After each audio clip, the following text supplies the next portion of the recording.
আমার শেষ বিদায়ে তুমি এসো না। আমি জানি একদিন আমার শেষ বিদায় হবে। সেদিন চারপাশে মানুষ থাকবে, চেনা মুখ, অচেনা দীর্ঘশ্বাস, ভিড়ের মধ্যে কিছু নীরব কান্না। কিন্তু তুমি এসো না। তুমি এলে সব ভেঙে যাবে।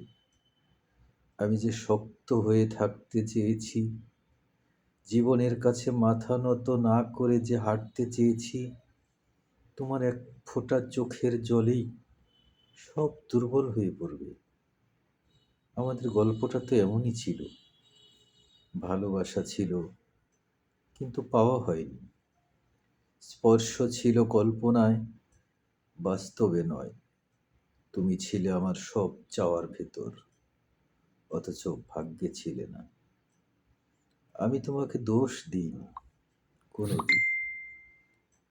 কারণ কিছু সম্পর্ক থাকে যেগুলো ঠিক রাখতে হলে ছেড়ে দিতে হয়। আমি ছেড়ে দিয়েছিলাম, কিন্তু ভুলে যাইনি। রাতের পর রাত আমি জেগে থেকেছি, তোমার নামটা বুকের ভেতর চাপা দিয়ে।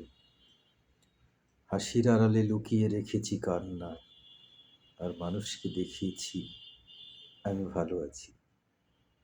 কিন্তু তুমি জানো, আমি কখনোই ভালো ছিলাম না। আমার শেষ বিদায়ের দিনে যদি তুমি এসে পড়ো, হয়তো আমার নিথর ঠোঁটও কেঁপে উঠবে, হয়তো আত্মাটা ছুটে যাবে তোমার দিকে। আর আমি চাই না মৃত্যুর পরেও তোমার কাছে দুর্বল হতে। তাই অনুরোধ, আমার শেষ বিদায়ে তুমি এসো না। দূরে কোথাও দাঁড়িয়ে শুধু একবার মনে করো, একটা মানুষ ছিল যে তোমাকে নিঃশব্দে, নিঃস্বার্থে শেষ পর্যন্ত ভালোবেসে গেছে। আর যদি কোনো রাতে হঠাৎ বুকটা ভারী হয়ে আসে, ভেবো ওটাই হয়তো আমার ভালোবাসা, যা কখনো কবরেও মরে না।